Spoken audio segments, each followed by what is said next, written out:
la anestesia general, esto se va a definir como un estado reversible de depresión del sistema nervioso central, en el cual hay una supresión de la conciencia y hay una pérdida de respuesta de los estímulos nociceptivos.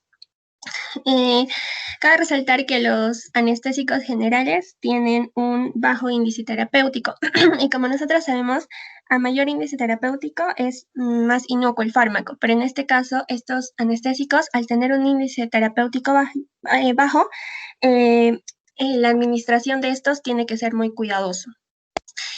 Ahora, para la selección del anestésico, existen diversos anestésicos, ¿no? Por ejemplo, en los anestésicos generales, más que nada se va a hablar lo que es los intravenosos y los inhalatorios.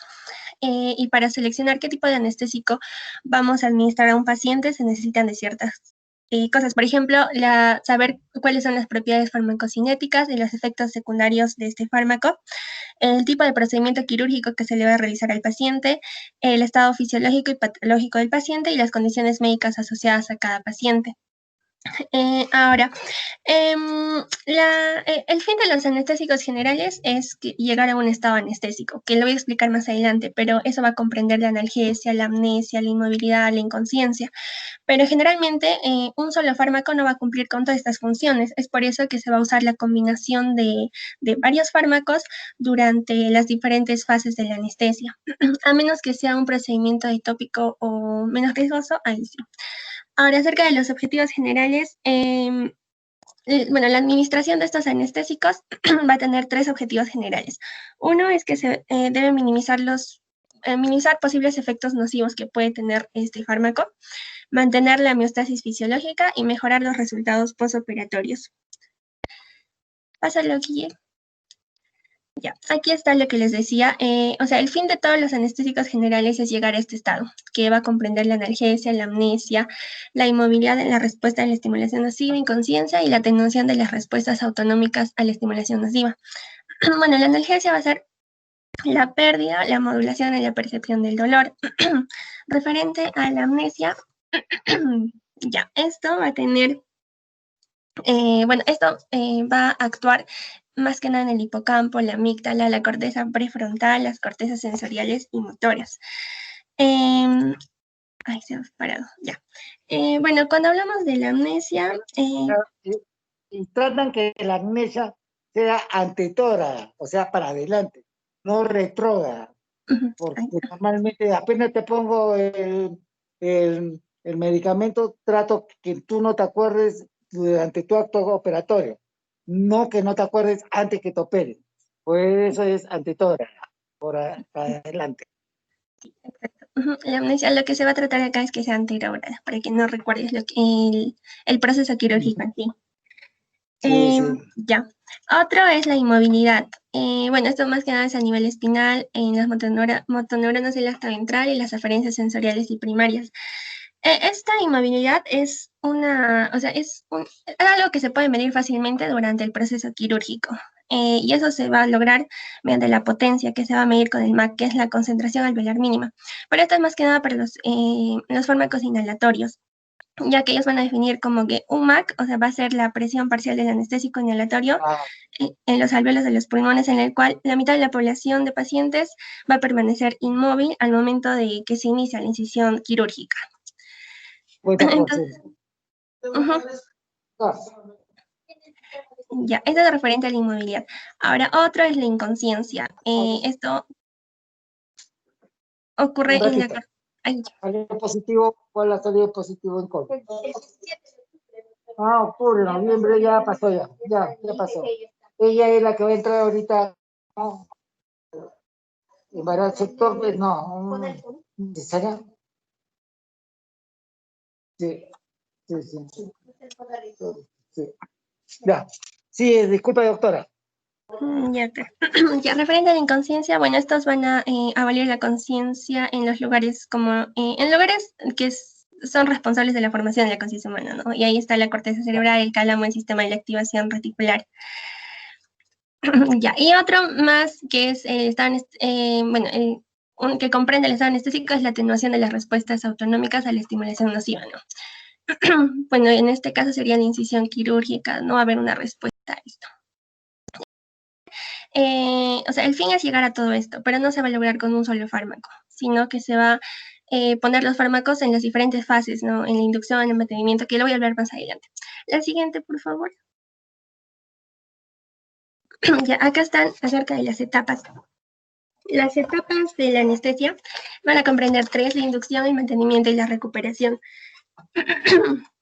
Ya, la inducción va a ser la fase, o sea, va a ser el tiempo desde que el anestesiólogo va a administrar el primer fármaco hasta que el cirujano comience a operar. En este caso, la ventilación, la respiración y los reflejos circulatorios se van a ir reprimiendo progresivamente en función de la dosis del anestésico que se está administrando. Esto va a conducir a una rápida pérdida de conciencia, pero esto se logra con anestésicos de comienzo rápido. Y en los más usados, ahí está el propofol, tiopental, que también lo voy a hablar más adelante. Y bueno, acá es importante que en la inducción se evite la fase de excitación, que esta fase de excitación esto es referente a la profundidad, que luego lo hablaré, pero acá el paciente tiene un comportamiento agresivo, es por eso que se tiene que evitar este estadio 2. Ahora, el mantenimiento, esto va a ser, o sea, todo el tiempo que el paciente va a permanecer anestesiado quirúrgicamente. Acá se tiene que monitorear las constantes vitales del paciente y también la respuesta que tiene a estos diversos estímulos. Y, bueno, equilibrar también la cantidad de fármaco y la profundidad de la anestesia, que la profundidad va cuánto está, el aumento de la depresión del sistema nervioso central mientras más dosis de fármaco le das. Y lo último es la recuperación, que ya es, o sea, esto es todo lo contrario de la inducción, ¿no? Que ya va a ser después de la intervención, se va a interrumpir, se interrumpe la administración de los anestésicos y se da la recuperación.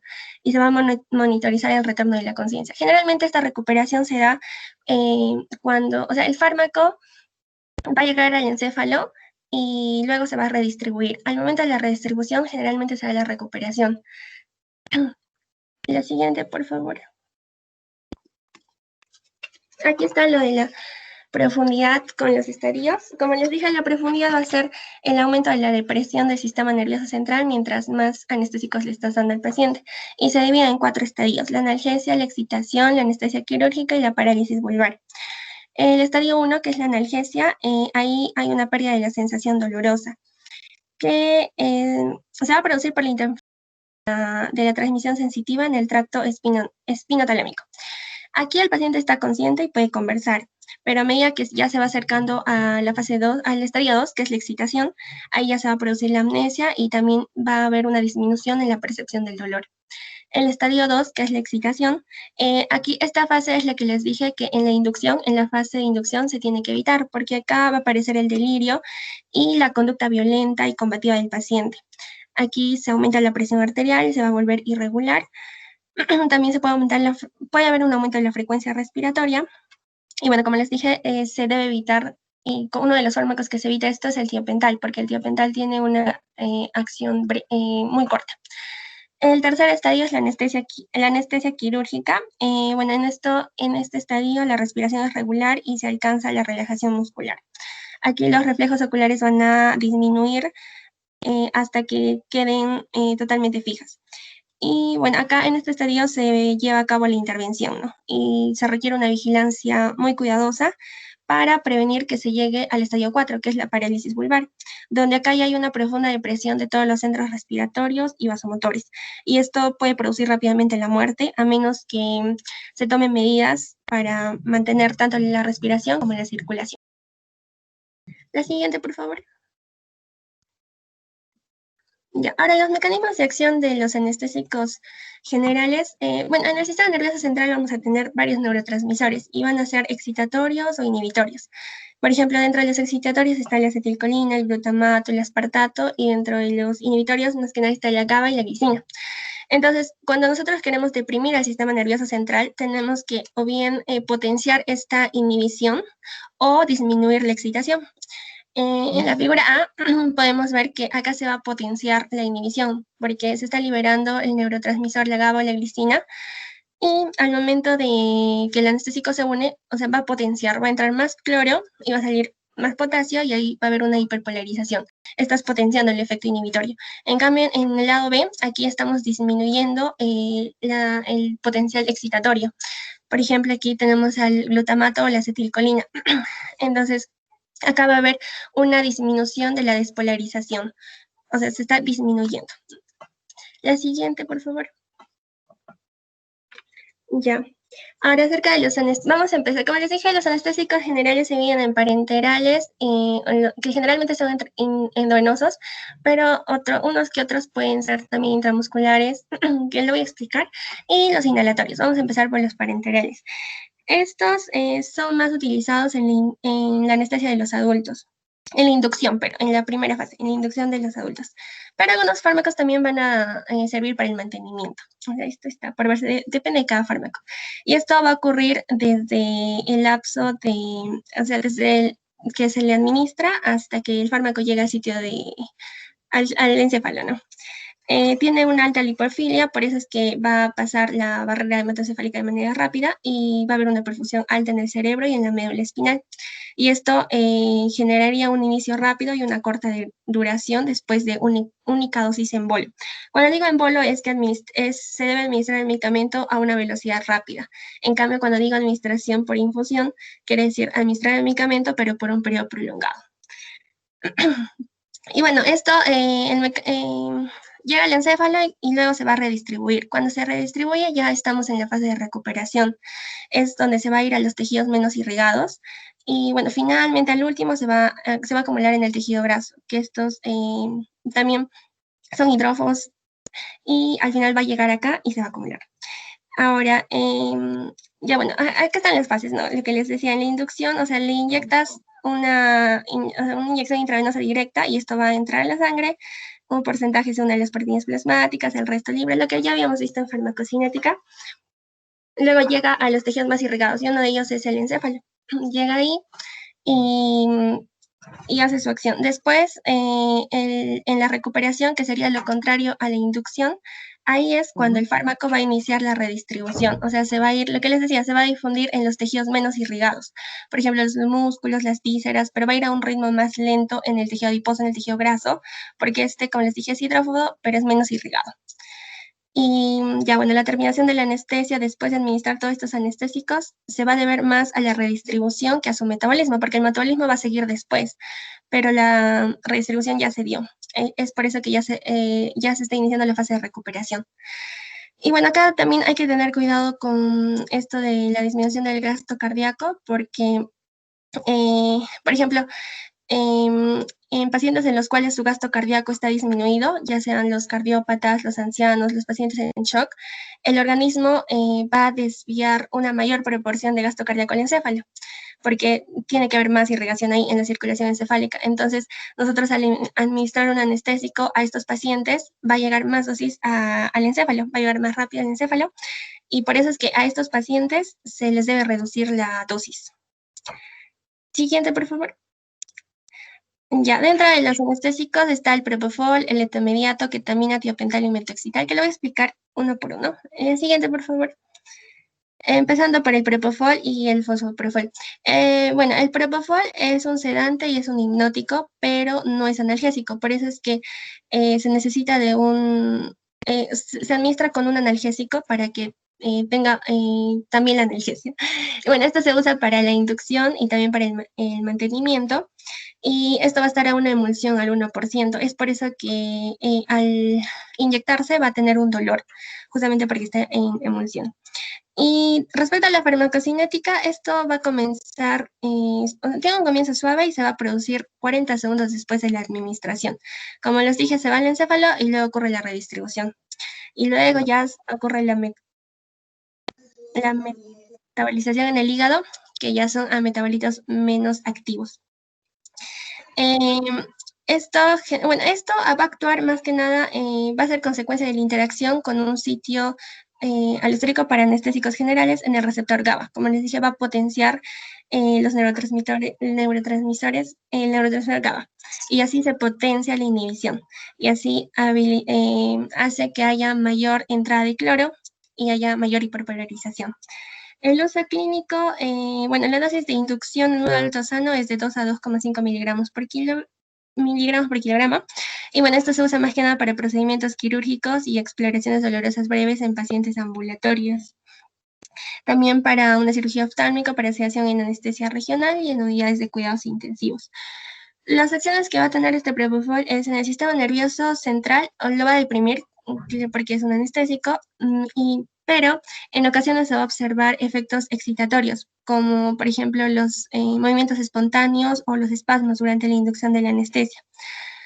Este también disminuye el flujo sanguíneo cerebral y la tasa metabólica cerebral de oxígeno, que esto conlleva a una disminución de la presión intracraneal y presión intraocular. Ya, ahora, cuando se administra esto a grandes dosis, el propofol va a producir una supresión del estallido en el electroencefalograma, que esto lo va a aplanar. Va a haber una aplanación del encefalograma. En el sistema cardiovascular, la presión va a disminuir la presión arterial sistémica y va a haber una y también hay una inhibición de la respuesta varorrefleja. O sea, al haber una disminución de la presión, el organismo debería compensar esto, ¿no? O sea, el reflejo para que aumente, pero en este caso también se va a inhibir y es por eso que esto va a potenciar, o sea, va a haber mayor hipotensión y eso también hace que haya una mayor bradicardia. También ocurre la vasodilatación por disminución de la precarga y la postcarga. Y también está disminuido el flujo sanguíneo miocárdico. Ahora, en el sistema respiratorio va a producir un mayor nivel de depresión respiratoria. Los pacientes, es por eso que los pacientes que están administrados con propofol deben ser monitorizados, para que así se pueda asegurar una oxigenación y una ventilación adecuada. Y también hay una disminución. ¿Ustedes se acuerdan de Michael Jackson? Sí, doctor. Que murió. Y murió justamente porque le inyectaron propofol. No es que sea alérgico, uno puede ser alérgico al propofol o a los componentes de propofol, y uno de los componentes del propofol es el huevo. Tiene huevo ahí, especialmente clara. Es un color blanco, sino que él no podía dormir y su cardiólogo le inyectó propofol. Y lo que hizo hizo una depresión respiratoria, o sea, le puso el propofol, estaba sentado, y mala palabra poner un medicamento depresor a una persona sentada, porque cuando se duerme hace esto. Al hacer esto, la lengua se va para atrás, obstruye y muere justamente porque no tiene reflejos, no tiene reflejo de protección. Y Michael Jackson se murió porque le puso el medicamento, el cardiólogo, y se fue. Y fue este medicamento el que lo mató, para que se acuerden, doctores. Porque es un gran depresor, pero efecto cortísimo. Así como entra, sale el paciente. Es para que se acuerden. Ya, ahora, ya, y bueno, el fosfoprofol, esto en sí es el profármaco del propofol, o el fármaco hidrosoluble del propofol. Por eso es que cuando los valores sanguíneos del propofol, después de la administración, o sea, después de una administración del fosfoprofol, va a haber valores muy altísimos de propofol, como es un profármaco, y bueno, esto solo se va a usar para la sedación. ¿Por qué lo han suspendido? No tenía ningún... Me dijeron que en 10 minutos iban a traer los exámenes. 10 minutos. No, en 10 minutos iban a traer los exámenes. Si lo traen, lo operamos ahorita. A ver, ¿qué trae? Claro, pide los análisis, por favor. Especialmente plaquetas. Plaquetas, por favor. Ya, doctora, disculpe, doctora, siga. El siguiente fármaco es el etomidato. Esto va a ser un derivado del imidazol y va a poseer una buena capacidad hipnótica y un gran margen de seguridad. Bueno, también tiene una alta liposolubilidad y eso le permite atravesar con facilidad la barrera hematoencefálica y alcanzar concentraciones máximas en un primer minuto. Este también no actúa en la analgesia, por eso es que se debe administrar juntamente con un analgésico, puede ser un opioide. Respecto a su farmacocinética, se borró. Ya, a la farmacocinética, la dosis de inducción tiene un inicio rápido, y también su redistribución va a ser rápida, por eso es que su acción es muy corta. Su metabolismo generalmente ocurre en el hígado y va a tener una eliminación renal y biliar. Este también va a potenciar a la corriente de cloruro mediado por GABA, o sea, va a potenciar el efecto inhibitorio. Y su uso clínico es, generalmente se usa en pacientes con riesgos de hipotensión o isquemia miocárdica, y al inyectarse va a oler y va a tener movimientos mioclónicos. Ahora, respecto a sus acciones, en el sistema nervioso central va a ser un potente vasoconstrictor cerebral, en la cual también va a haber una disminución del flujo sanguíneo cerebral y el consumo de oxígeno. También va a haber unos picos excitadores en el electroencefalograma y va a haber una actividad mioclónica, que son movimientos espontáneos que van a ocurrir, que ocurren más en el 50% de los pacientes que se les administra este etomidato. Respecto al sistema cardiovascular, bueno, esto se va a caracterizar porque, una característica que se desea al momento de administrar el etomidato es la estabilidad cardiovascular. Entonces, este fármaco se caracteriza por eso, porque va a haber una estabilidad cardiovascular. Quiere decir que la disminución de la presión arterial va a ser, es suave, es modesta o está ausente. Y va a reflejar principalmente una disminución de resistencia vascular. Ya. Y en las acciones del sistema respiratorio va a haber un menor grado de presión que el tiopental, no es tan potente y a veces puede suceder la apnea después de una administración rápida de etomidato. Y también acá es importante que tiene una función, tiene un efecto a nivel renal porque va a inhibir a la enzima 11 beta hidroxilasa, que estas son necesarias para la conversión de colesterol en cortisol. Es por eso que no va a haber esta producción de cortisol y otros esteroides, ¿no? Y esto, si es que se prolonga, es peligroso porque habría una disminución de niveles plasmáticos de este cortisol, de la aldosterona, por mucho tiempo. Claro, ese es el problema de etomidato, que casi se sacó del mercado porque había hipotensión severa. Tenía mucha hipotensión severa. Por más que tú querías que se estimule la adrenalina, no se estimulaba la adrenalina. ¿Por qué? Porque no había un estimulador enzimático. Y ustedes saben que de entre la noradrenalina y la adrenalina hay una enzima, una transferasa, que es estimulada por los corticoides. Al no haber, entonces no había noradrenalina y los pacientes hacían hipotensión. Es por eso que quedó en time bank este medicamento. Ya, la siguiente, Muy por favor. buena su aportación, muy buena su aportación, doctora. La siguiente es la ketamina. Bueno, esto va a ser un anestésico no barbitúrico que es derivado de la fenciclidina. Esto va a ser parcialmente soluble en agua y va a ser muy soluble en lípidos. Y a diferencia de los otros, va a producir una analgesia significativa. O sea, los demás no tenían analgesia, se tenía que usar otro analgésico aparte, pero en este caso, este contiene la analgesia. Y bueno, esta se va a...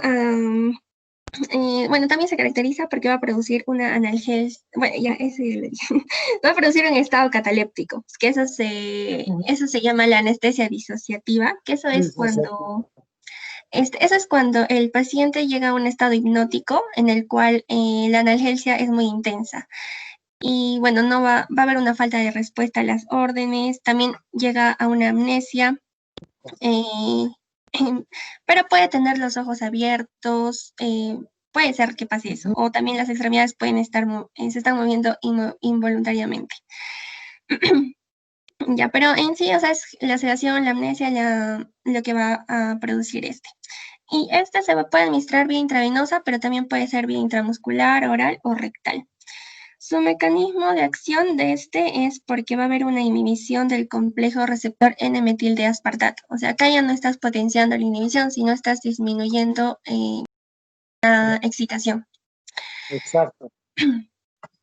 Ahora, respecto a la farmacocinética, igual va a penetrar rápidamente porque es muy lipófilo, ingresa rápido a la circulación, luego se redistribuye y va a tener una metabolización en el hígado que se va a convertir a norketamina por el citocromo P450 en el hígado.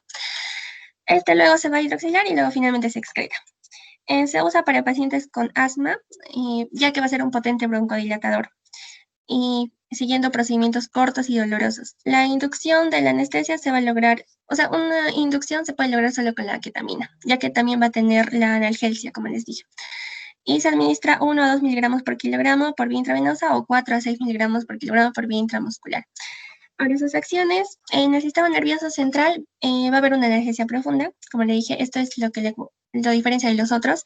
También va a ser un vasodilatador cerebral que va a aumentar el flujo sanguíneo cerebral y también un aumento de la presión intracraneal.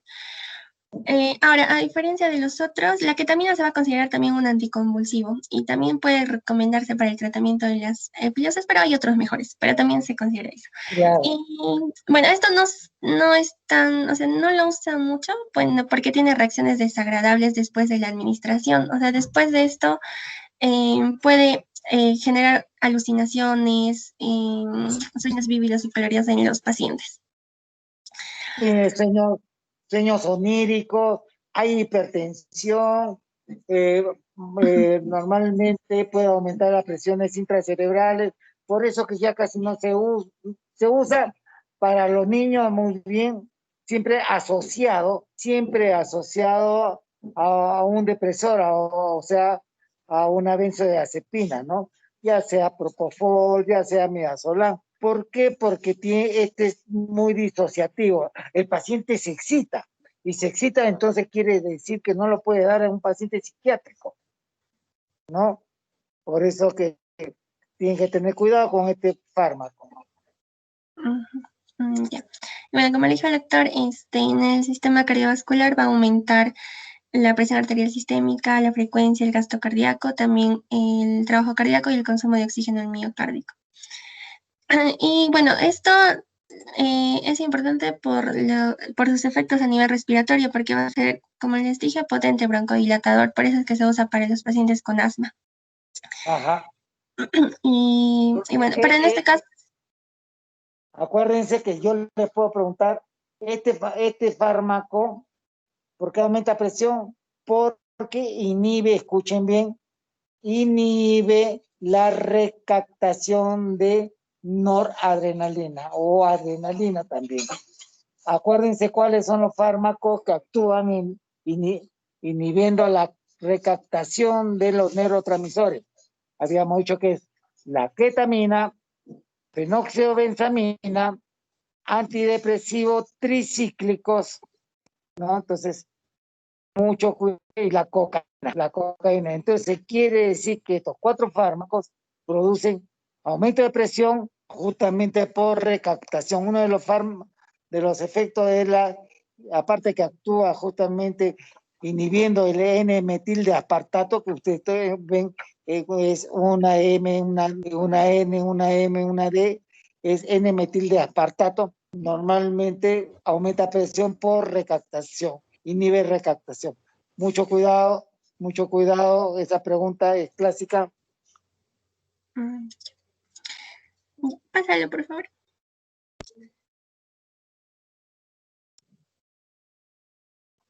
Pásale la siguiente guía, por favor. Ya, los barbitúricos. Bueno, en estos barbitúricos, los principales son el tiopental, el tiamilal y el metoxital. Estos van a ser anestésicos potentes, pero van a ser analgésicos débiles. Por eso también es necesario administrarlo juntamente con un analgésico. El más importante es el tiopental, porque este va a tener una acción muy corta, y va a tener una alta liposolubilidad. Por eso, al administrarlo por vía intravenoso, penetra rápidamente el sistema nervioso central y deprime su función en menos de un minuto. Respecto a su farmacocinética, bueno, es lo mismo, llega al sistema nervioso central, se redistribuye, y bueno, cuando se redistribuye ya es la recuperación, o sea, como que pierde su efecto. Pero el metabolismo va a seguir, como les había dicho, ya que se va a metabolizar solo el 15% del fármaco en cada hora, por eso es que va a seguir. Finalmente se va a excretar y una pequeña fracción del tiopental va a sufrir una desulfuración y eso va a generar el pentobarbital, que esto hace que haya una hipnosis más prolongada. En sus acciones, el sistema nervioso central, estos son potentes vasoconstrictores cerebrales y van a producir disminución del flujo sanguíneo y también de la presión intracraneal. Estos van a aplanar el encefalograma y va a disminuir la tasa metabólica central. Y como les dije, no producen analgesia, por eso se necesita otro analgésico. En el cardiovascular van a disminuir la presión arterial, que esto por la vasodilatación periférica. Y bueno, para esto suele ser menos que el propofol. Tiene efectos inotrópicos negativos, quiere decir que con menos fuerza el corazón se va a contraer y también la inhibición, va a haber una inhibición del reflejo barroreceptor, pero va a ser menos. Y va a haber un aumento compensatorio de la frecuencia cardíaca que va a limitar la desviación excesiva de la presión arterial y eso lo va a hacer transitorio. Y en el sistema respiratorio, estos van a ser depresores respiratorios y van a causar la disminución de la ventilación por minuto y la frecuencia respiratoria. Pero va a haber una restricción de las respuestas ventilatorias a tanto la hipercapnia como la hipoxia. Y en dosis muy altas, estos pueden producir lo que es la apnea. Claro. Eso sería todo, doctor. Los pentotales antes, bueno, el tiopental se usó hasta hace 10 años atrás, doctores. Era muy bueno, producía una inconsciencia rápida. En menos de medio minutos el paciente ya estaba dormido. El problema es que te abolía demasiado los reflejos. Te abolía los reflejos. Entonces, no solamente lo usábamos para inducción, sino que usábamos el hecho que ello producía vasoconstricción cerebral, entonces producíamos lo que era el coma barbitúrico. ¿Y en quiénes lo usábamos? En los pacientes que tenían crisis de epilepsia, que no eran reacios al tratamiento, a los que tenían eran portadores de un tumor, por ejemplo, cerebral, hacíamos el coma barbitúrico, ¿no? Siempre me acuerdo de lo barbitúrico porque quien lo inventó, el que inventó, en ese momento estaba enamorado de una chica que se llamaba Bárbara. Por eso le puso barbitúricos. Y lo peor es que ni se casó con ella. Entonces, por eso que ahora se usa un fármaco que es mucho más versátil, que es el propofol. Sigan, doctores, por favor. Buenas tardes, doctor. Yo voy a continuar hablando de los anestésicos inhalados. ¿Y Casero? Ya. ¿Qué son los anestésicos inhalados? Pues estos son una variedad de gases y líquidos volátiles que obviamente introducidos por inhalación, por eso por su nombre, producen anestesia general. Estos anestésicos... Sí, está bien. Ya está. Llámalo, por favor, al paciente. Ya. No hay para 2 salas. Ya. Porque ya, tengo una cesárea. Una es la preclase poder ya. Si lo van a hacer en forma simultánea, y tengo 2 personales, ¿podemos hacer simultáneo? Ya, simultáneo. Disculpe, doctora, siga, por favor. Ya. Estos anestésicos por inhalación pues se utilizan tanto para la inducción como para el mantenimiento de la anestesia general, pero generalmente y mayormente estos se usan más para el mantenimiento. Y esto se debe a que los anestésicos pues estos se eliminan muy rápidamente ya que muy pocos de estos se van a metabolizar. Y bueno, la mayoría se elimina por el pulmón, así igual como ingresa. Dentro de la clasificación vamos a tener líquidos y gases, líquidos volátiles y gases anestésicos, de los cuales de los gases, pues el que más común es el óxido nitroso, y dentro de los líquidos volátiles, los fluorados como el isoflorano, sevoflorano, desflorano, enflorano, etc. Pásale, Kiki. Ya. Ahora, para hablar de la farmacocinética, primero les voy a hablar acerca de algunas propiedades o algunos términos para que sea mucho más fácil de entenderlo. Primero hablemos de la potencia. Pues, ¿qué es la potencia? La potencia se puede definir así como la cantidad o la concentración del fármaco que se necesita, pues, para producir un efecto.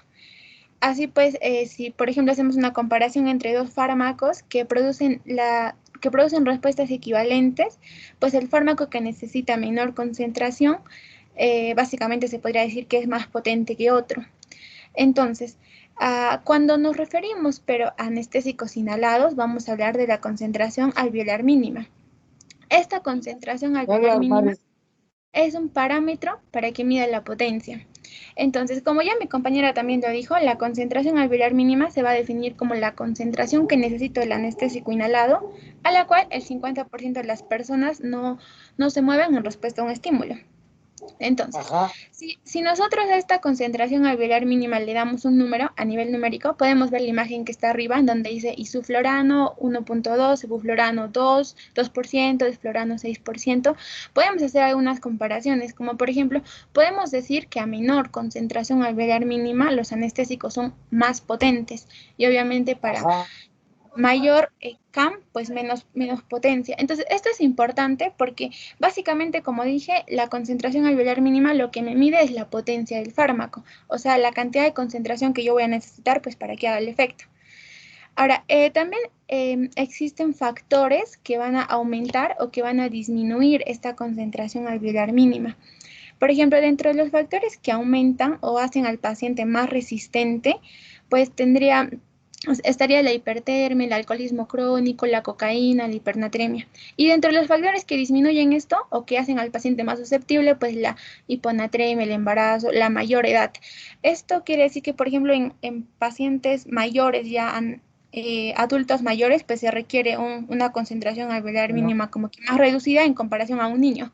En un niño como que el CAM es más alto.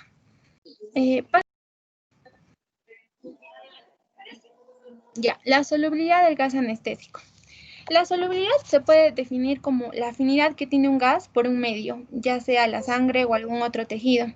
Y entonces, al igual que hablábamos en la potencia, hablábamos del CAM, pues aquí, si hablamos de solubilidad, vamos a hablar del coeficiente de partición. El coeficiente de partición sangre-gas es la relación de las concentraciones del anestésico en dos tejidos. Bueno, en este caso sería en el alveolo y en la sangre, cuando las presiones parciales son iguales.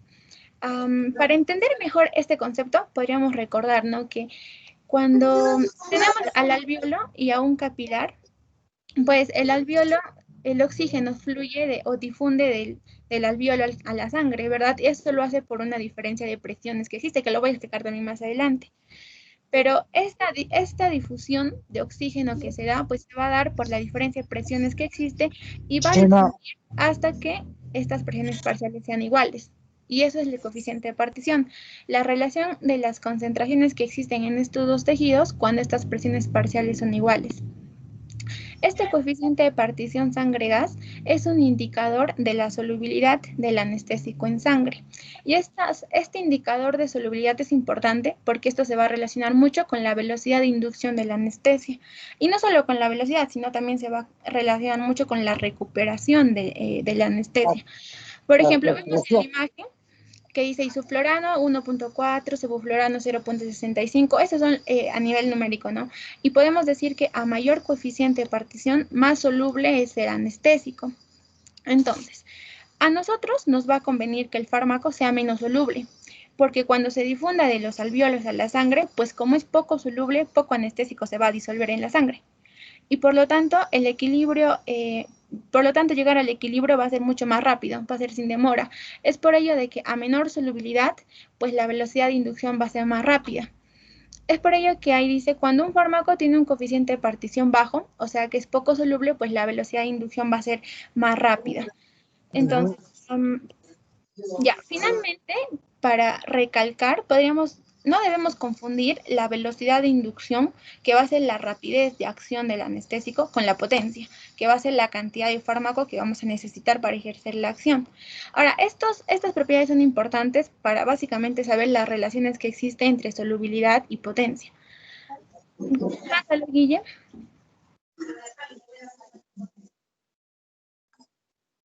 Ya. Aquí tenemos el coeficiente de partición aceite-gas. Este coeficiente de partición aceite-gas es un indicador de la liposolubilidad y esto se relaciona con la potencia del anestésico. Por ejemplo, sabemos que el cerebro es rico en lípidos. Entonces, cuanto más liposoluble sea un anestésico, pues más va a retener en el sistema nervioso central y más potente va a ser. O sea, mientras más liposoluble sea un anestésico, pues menor concentración voy a necesitar para ejercer el efecto. Y el coeficiente de tejido-sangre, pues es la afinidad del anestésico por cada órgano y por lo tanto la capacidad de acumulación que tiene en cada uno de ellos. Pásale. Ya. Ahora les voy a hablar acerca de la farmacocinética ya de los anestésicos inhalados. Y acá, obviamente, la farmacocinética es un poco diferente a los fármacos que hemos visto, porque como son inhalados, se van a ir al pulmón y a los alvéolos, ¿no? No van a irse como los anestésicos, como los intravenosos, por ejemplo. Entonces, cuando hablamos de la absorción, podemos ver la imagen que está ahí, el alvéolo y un capilar. Como sabemos, el alvéolo pues va a tener gases, ¿no? Como oxígeno, dióxido de carbono, y la presión la parcial del oxígeno en el alvéolo es aproximadamente de 104 milímetros de mercurio. Y en la sangre venosa es algo de 40 milímetros de mercurio. Esta diferencia de presiones que existe, pues va a permitir que el oxígeno fluya del alvéolo a la sangre. Y también si hablamos del dióxido de carbono, pues el dióxido de carbono tiene una presión parcial mayor en la sangre que en el alvéolo. Es por ello que el dióxido va a fluir de la sangre al alvéolo. Entonces, lo mismo sucede casi en los anestésicos inhalados, ya que, por ejemplo, si nosotros administramos isoflurano, pues va a llegar al alvéolo porque se va a administrar por vía inhalación y va a llegar como gas, ¿no? Entonces, cuando va a llegar al alvéolo, pues va a ejercer una presión parcial y en la sangre no va a haber nada de isoflurano, entonces la presión parcial va a ser cero. Entonces, esta diferencia de presiones que hay va a permitir que este anestésico pues fluya del alvéolo a la sangre. Y básicamente lo mismo sucede para la eliminación. Cuando nosotros dejamos de administrar este anestésico, pues la presión en el alvéolo va a disminuir y en la sangre va a aumentar. Es por ello que el anestésico va a ir de la sangre al alvéolo y así pues se va a eliminar. Es por ello de que la mayoría de los anestésicos se eliminan por ventilación. Entonces, como vemos, los gases van a mover de un compartimento de un cuerpo, del cuerpo a otro, pues de acuerdo a los gradientes de presión parcial. Así como cualquier sustancia que se mueve en el cuerpo, ¿no? Ya sea por gradiente eléctrico, por gradiente de concentración. Cuando hablamos de gases, pues vamos a hablar de la presión parcial de los gases. Ahora, es importante saber también de que el principal objetivo que tiene la anestesia, pues va a ser lograr un estado estable, en donde la presión del alvéolo sea igual a la presión de la sangre y eso sea igual a la presión cerebral. Eso es lo que quiere la anestesia, bueno, inhalatoria, ¿no? Que llegar a este estado estable. Y para llegar a este estado estable el tiempo transcurrido para lograr ese estado estable, pues va a depender también de factores como el lavado alveolar, como la captación del anestésico y como los efectos de diferentes tipos de tejidos. Por ejemplo, el lavado alveolar es la restitución de los gases pulmonares con la mezcla de la anestesia inspirada. O sea, obviamente cuando entra el anestésico va a haber una restitución de estos gases. Y el tiempo para este proceso pues va a ser directamente proporcional a la capacidad residual del pulmón. O sea, al volumen del gas que va a permanecer en nuestro pulmón al final de una expiración normal. La captación del anestésico pues va a ser un proceso mediante el cual el gas va a ingresar a la célula diana o a la célula blanca, ¿no? Que será el cerebro.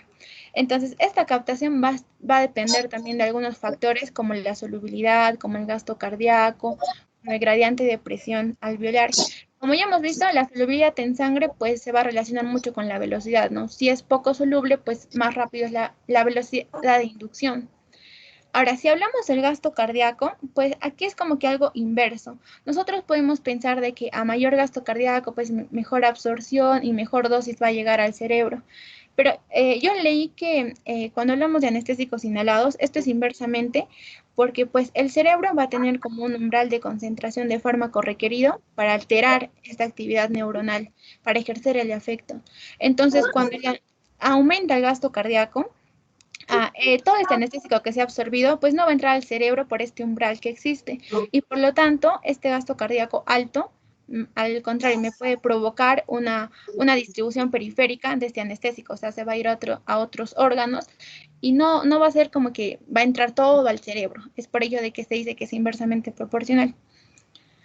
Y el gradiente de presión parcial alveolar avenosa, pues es la diferencia que existe entre gradientes que permite pues que el gas se mueva, ¿no? Y tenemos los efectos de diferentes tejidos en la captación. Esto se relaciona mucho con el flujo sanguíneo, ya que podemos decir a mayor flujo sanguíneo, menor tiempo en alcanzar el equilibrio. Es por ello que órganos que son muy perfundidos, como el cerebro, el corazón, el hígado, el riñón, van a alcanzar con rapidez un estado estable.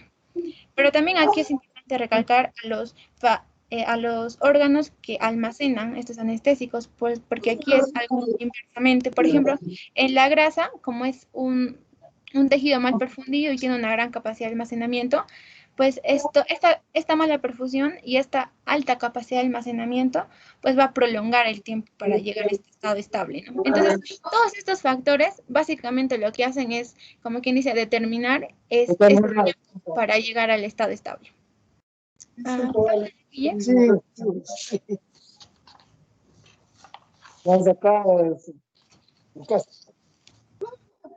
Ya, ahora acerca del metabolismo y la eliminación.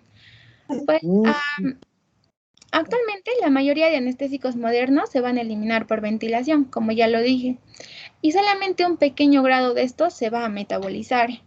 Y este metabolismo pero de los anestésicos no es muy importante o no influye mucho en la terminación del efecto, sino que este metabolismo tiene mucho más importancia en la toxicidad que puede causar estos anestésicos inhalados. Pero también cabe mencionar que, como les dije, la mayoría se elimina por ventilación, entonces la toxicidad tampoco es muy frecuente que digamos, pero algunos sí pueden generar toxicidad, que puede ser aguda o crónica. Por ejemplo, dentro de la toxicidad aguda, pues vamos a ver a las nefrotoxicidades, hematotoxicidades, hepatotoxicidades, hipertermia maligna. Y dentro de las crónicas, pues a los efectos sobre la reproducción y carcinogenicidad. Ahora, existen algunos anestésicos que ya lo voy a hablar también más adelante, como el sevoflurano, que cuando se metaboliza puede generar un compuesto, el compuesto A, que puede ser nefrotóxico. Entonces, ello puede generar nefrotoxicidad, pero tampoco es muy frecuente. La hematotoxicidad leí que se relaciona mucho a una exposición prolongada al óxido nitroso, ya que esto disminuye la actividad de una enzima, la metionina sintasa, y esto puede causar anemia megaloblástica.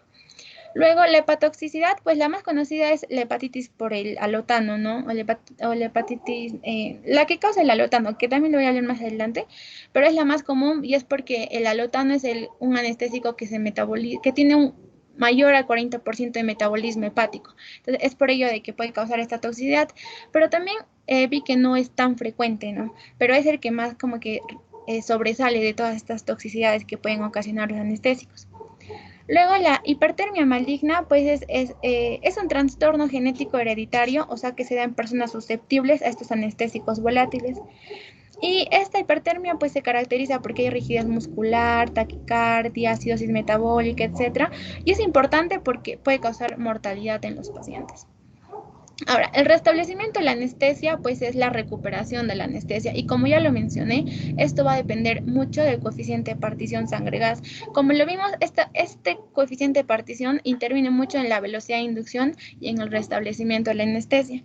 Así, cuando un fármaco es poco soluble, pues es más rápido la inducción y también es más rápido la eliminación y viceversa. Entonces, es por ello que el restablecimiento de la anestesia también depende mucho de este coeficiente de partición. Pásale, Guille.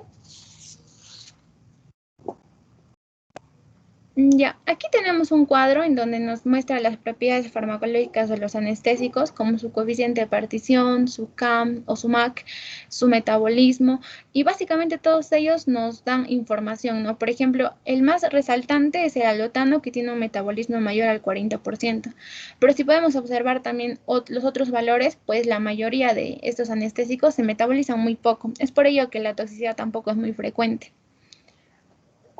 Pásale, Guille.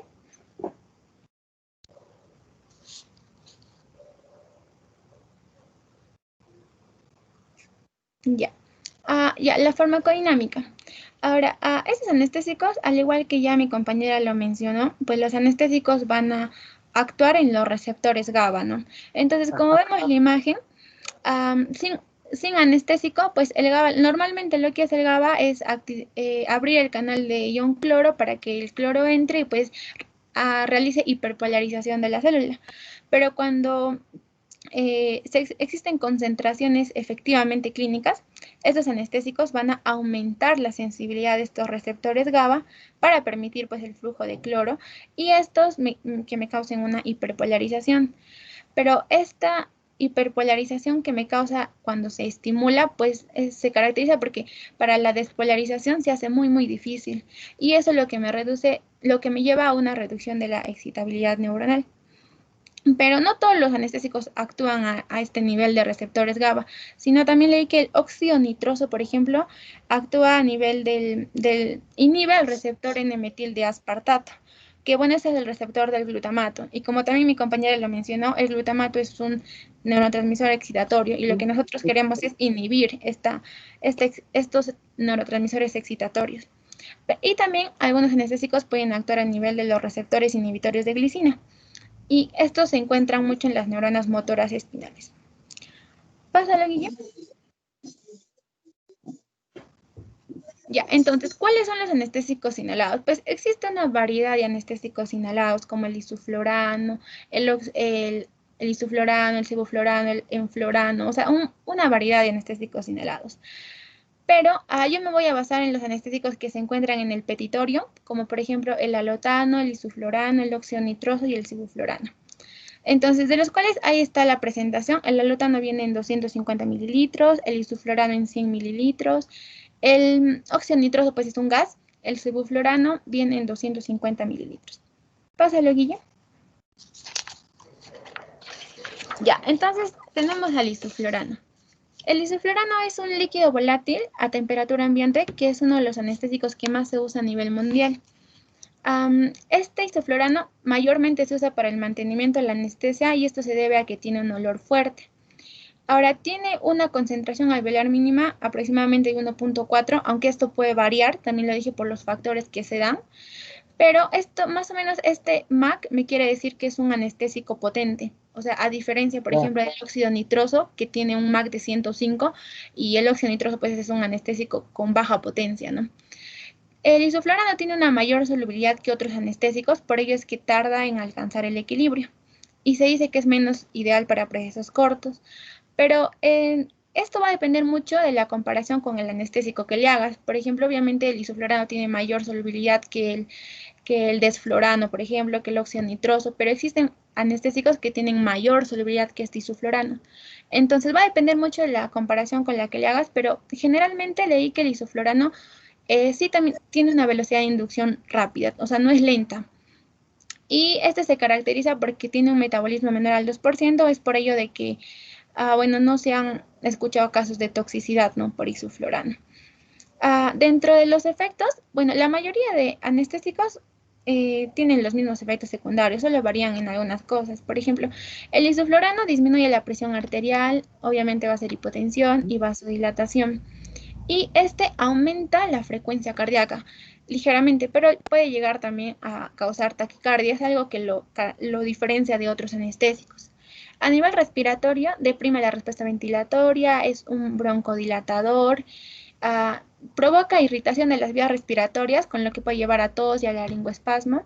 Y a nivel cerebral, pues genera una dilatación de la vasculatura cerebral, lo que me va a llevar a un aumento del flujo sanguíneo cerebral y también puede aumentarme la presión intracraneal. Es un relajante muscular y también relaja el músculo lisoterino. Es por ello de que no se recomienda en trabajo de parto, ya que como sabemos, pues en trabajo de parto nosotros queremos que haya contracción, no que haya relajación. Es por ello que no se recomienda ahí.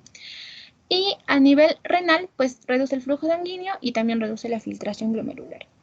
Pásalo, Guille. Ya, el sebuflorano. El sebuflorano es un líquido volátil, incoloro, no inflamable, no explosivo. Y leí que este sebuflorano se tiene que tener mucho cuidado porque no se debe usar una máquina de anestesia en la cual el absorbente de CO2 haya sido secado. Y esto se debe porque el sebuflorano puede sufrir una reacción exotérmica y puede producir quemaduras de las vías respiratorias. Luego el sevoflurano, pues dentro de su uso clínico tiene un CAM de 2.13, o sea, tiene una potencia intermedia, un coeficiente de partición relativamente bajo, es por ello de que tiene una inducción rápida, una recuperación rápida, tiene olor agradable, no irrita las vías aéreas y también es metabolizado en una pequeña cantidad, de un 2 a un 5% por el citocromo E21. Pero este sevoflurano es cuando se relaciona con absorbentes del CO2 como la cal sodada, pues me produce un compuesto A que me puede causar nefrotoxicidad. Dentro de los efectos secundarios tenemos que disminuir la presión arterial porque causa vasodilatación, pero esto a diferencia del isoflurano no produce taquicardia. Aumenta la frecuencia respiratoria, reduce el volumen de ventilación pulmonar y es uno de los broncodilatadores más eficaces de todos los anestésicos. No irrita las vías respiratorias y a nivel cerebral, pues los efectos son similares a los que produce el isoflurano y en niños puede producir delirio al despertar, pero este delirio es de corta duración y generalmente no lleva a secuelas. Es un relajante muscular y como ya lo dije puede producir nefrotoxicidad por el compuesto A. Pásalo, Guille. Ya, el óxido nitroso. El óxido nitroso también es conocido como el gas de la risa. Es un gas incoloro, inodoro a temperatura ambiente, no es inflamable, no es explosivo. Y como ya, este va a tener un MAC de 104%, entonces es un anestésico débil, muy poco potente, es por ello de que debe usarse a concentraciones altas o también se usa con otros anestésicos. Tiene un coeficiente de partición bajo, por lo que su inducción y su recuperación va a ser rápida. Y algo que lo caracteriza es que en su metabolismo, pues casi el 99% se elimina por los pulmones. Es por ello de que no se conocen efectos nefrotóxicos ni hepatotóxicos. Ahora, otra característica es que esta, a diferencia de los otros anestésicos, tiene propiedades analgésicas a concentraciones bajas. Y también que puede producir hipoxia difusional. ¿Qué es esto? Cuando nosotros suspendemos la administración de óxido nitroso, pues este gas se va a difundir, como ya lo dije, por la diferencia de presiones de la sangre a los alvéolos, diluyendo así el oxígeno en el pulmón, que me puede llevar a hipoxia difusional. Entonces, para evitar esta hipoxia, se recomienda administrar oxígeno al 100% en lugar de aire. Y ya, dentro de sus efectos, pues sus efectos cardiovasculares va a estar influenciado mucho por la administración de otros anestésicos. Si es que yo le administro con un agente inhalado, pues me va a aumentar la frecuencia cardíaca, la presión arterial y el gasto cardíaco. Y si es que yo le administro con un opiáceo, me va a disminuir la presión arterial y el gasto cardíaco. A nivel respiratorio, aumenta la frecuencia respiratoria e disminuye el volumen de ventilación pulmonar. También va a aumentar el flujo sanguíneo cerebral y la presión intracraneal y no relaja el músculo estriado. Y pues como ya lo dije, se desconoce si tiene efectos nefrotóxicos o hepatotóxicos. Pásalo, Guille. Ya, finalmente les voy a hablar del alotano. El alotano también es un líquido volátil a temperatura ambiente que, como vemos en la imagen, se almacena en botellas de color ámbar y tiene como conservante al timol. Y este alotano, pero ha generado muchas preocupaciones porque este es el que va a producir la toxicidad hepática. Es por ello que en países también como Estados Unidos, pues ya no se comercializa. Pero debido al bajo costo, sigue comercializándose en otros países. Y bueno, en nuestro país sí se sigue comercializando porque en el petitorio se encontraba. Ahora, como el alotano tiene un metabolismo mayor al 40%, es lo que me va a producir una necrosis hepática fulminante o la conocida hepatitis del alotano. Este síndrome se caracteriza por tener fiebre, anorexia, vómitos, náuseas, que se van a dar después de la administración, después de la anestesia, ¿no? Estos mecanismos, los mecanismos por los que causa hepatotoxicidad, pues no están muy claros, pero algunos estudios que se realizaron en animales lo señalan a la formación de metabolitos reactivos que se puede dar y eso me puede dañar al hígado o también a una respuesta mediada por factores inmunitarios. Ya, eso es todo por mi parte, doctor. Muy bien, doctora.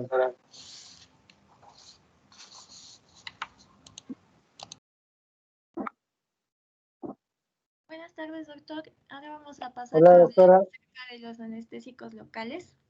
Siguiente, por favor. Bien, los anestésicos locales van a venir a ser los fármacos que van a ser capaces de bloquear de manera reversible la conducción del impulso nervioso en cualquier parte de lo que es el sistema nervioso. Estos van a tener una estructura que van a estar integrados por 3 elementos básicos, un grupo hidrofóbico, un grupo hidrofílico y una cadena intermedia con un enlace que va a ser de tipo éster o amida. El grupo hidrofóbico, que se puede observar en la imagen en el color negro, va a ser un anillo aromático que va a determinar la liposolubilidad, la difusión y la fijación del anestésico local. La liposolubilidad va a estar determinada, va a determinar en sí la potencia farmacológica, es decir, que si vamos a tener mayor liposolubilidad, vamos a tener una mayor potencia farmacológica.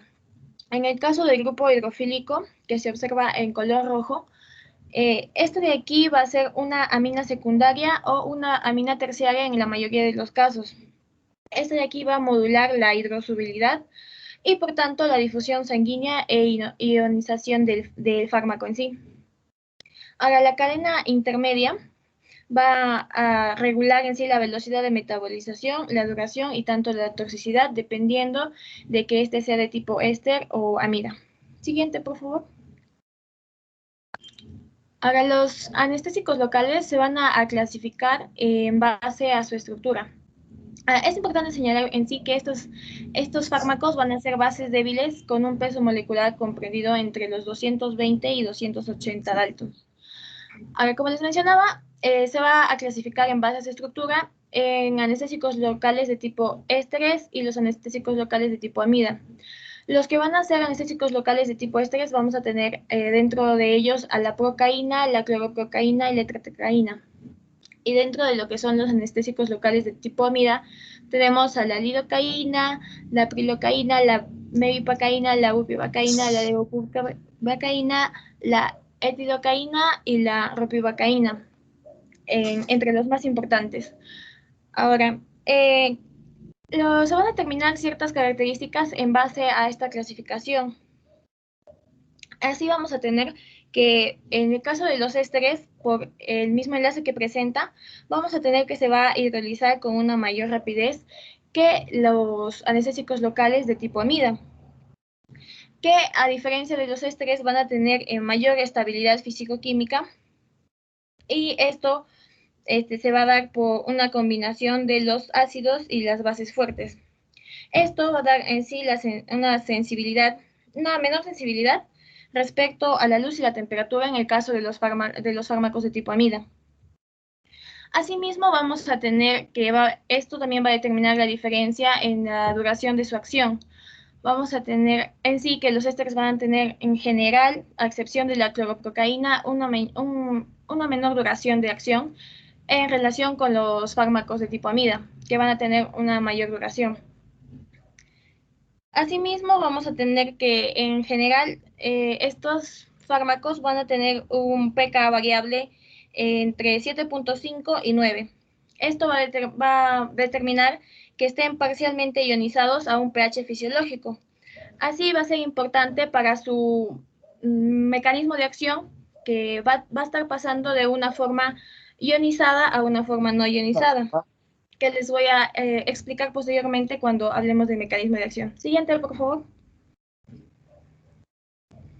Respecto a la farmacocinética, en el caso de la absorción, esta va a estar determinado por distintos factores. Así vamos a tener en relación a lo que es dosis y concentración, a mayor dosis se va a dar una mayor concentración plasmática y esto va a determinar un rápido inicio y una mayor duración del efecto del fármaco.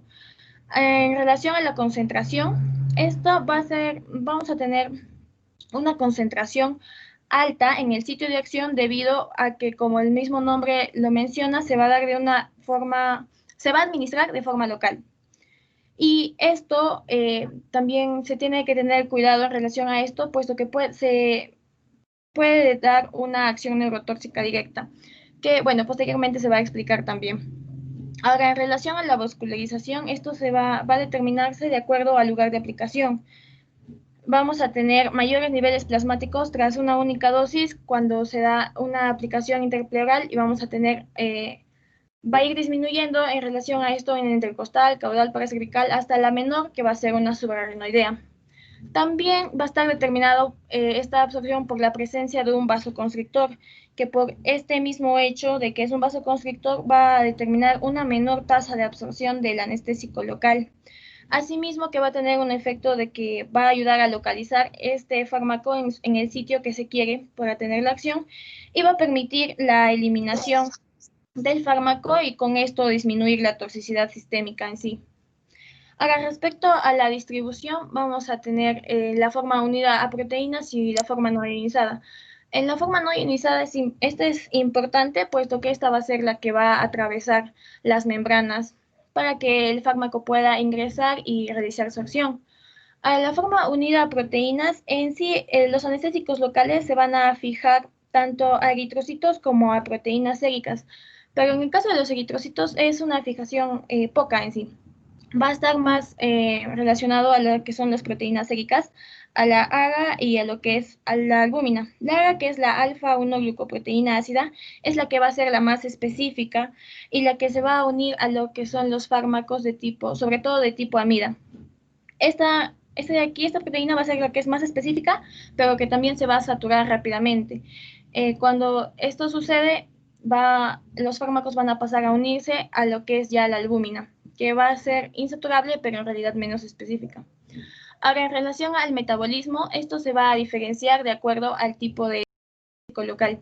En el caso del tipo éster, vamos a tener que se va a dar por las pseudocolinesterazas plasmáticas y en el tipo amida va a ser un metabolismo hepático dado por el sistema del citocromo P450, que van a explicarlo posteriormente a mayor detalle. En el caso de la eliminación, se va a dar sobre todo una excreción renal, en el caso de los metabolitos de los anestésicos locales de tipo ésteres, en la orina. En el caso de los que son de tipo amida, se va a dar en una menor cantidad. Siguiente, por favor.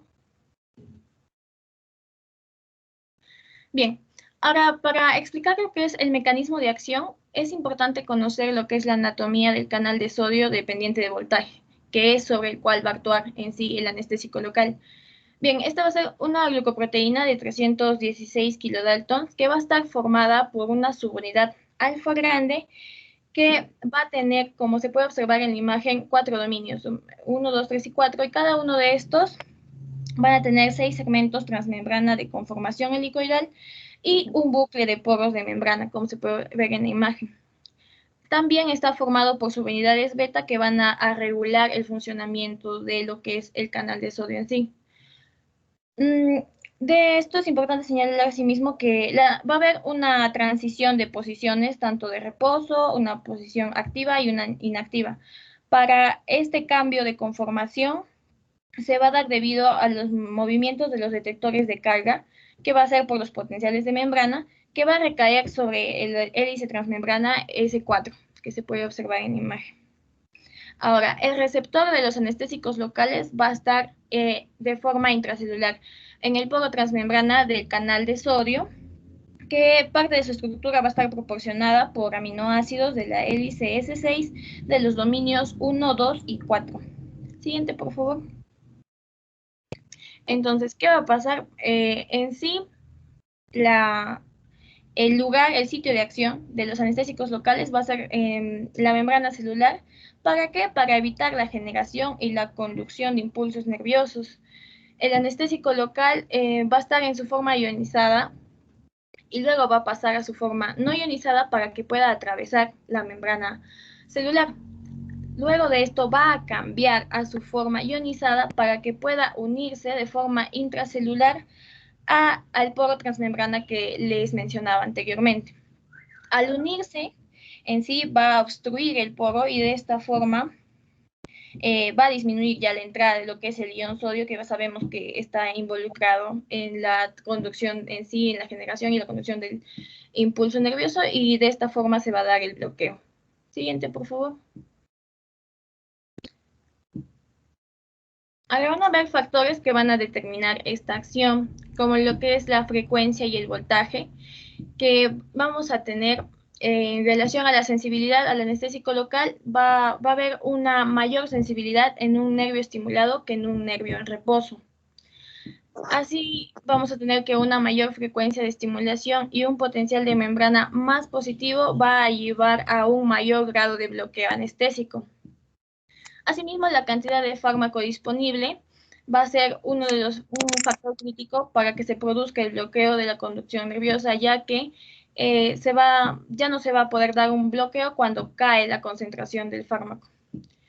Y el efecto del pH, sobre todo, vamos a tener que los anestésicos locales son poco solubles, no como aminas así no ionizadas o no protonadas, por lo que se van a dar en sí mezclas, se van a comercializar como sales solubles en agua, que van a ser ligeramente ácidas, y que esto va a ayudar a que pueda pasar, ¿no?, en esa transición de su forma ionizada y no ionizada, que va a ser muy importante para el mecanismo de acción, para que pueda atravesar la membrana y posteriormente unirse al poro. Siguiente, por favor. Otro factor importante que se debe señalar también es la sensibilidad diferencial de las fibras nerviosas. Cuando se da el tratamiento con, la aplicación de este anestésico local, en un primer momento se va a dar la pérdida de sensibilidad, posteriormente la pérdida de sensaciones de temperatura y de palpación, la presión profunda y en última instancia la función motora. Ahora, las fibras C pequeñas no mielinizadas y las fibras A delta, que ambas que les estoy mencionando, van a estar relacionadas al dolor, y en el caso de las A delta, temperatura también, van a ser las que se van a bloquear primero. Y esto va a representar una tasa de bloqueo diferencial, que en primer lugar, por eso es que se va a perder la sensibilidad y en última instancia recién la función motor. Eso sería todo por mi parte, doctor. Muy bien, muy bien, muy bien. Excelente, doctora.